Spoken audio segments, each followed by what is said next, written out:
Այսօր Լիլիթին պետք է առաջարկություն անեմ ու շատ անհամ բան ա եղել։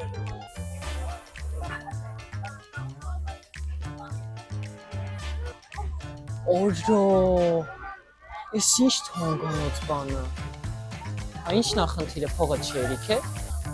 Չէ, գնացի ոսկերչական խանութ, խնդրեցի ամենամեծ ադամանդով մատանին տան,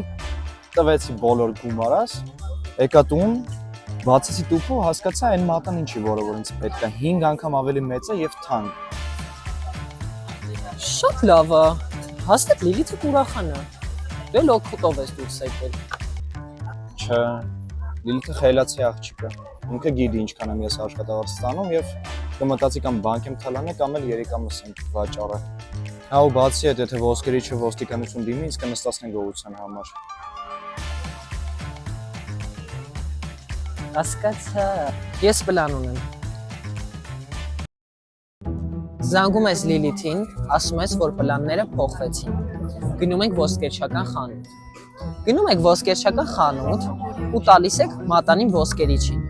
Ոսկերիչը տենում է, որ մատանին ուրիշ է, փոխում է ու հետ է տալիս քեզ քո իսկ ընտրած մատանին։ Ու դու հենց այդտեղել առաջարկություն ես անում Լիլիթին շատ ռոմանտիկ կերպով։ Արա դու հանճար ես։ Սպասի զանգեմ։ Լիլ, բարև։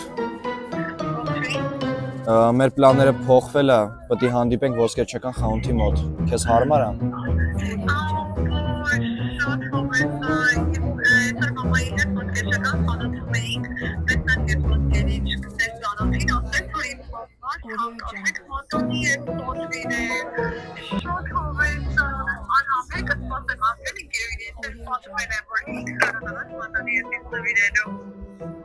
Լավ, Լիլ ջան։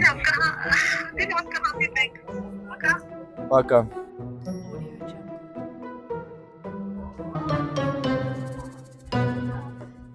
Լավ։ Երևի ես գնամ տեսնեմ երիկամ ով ուզի։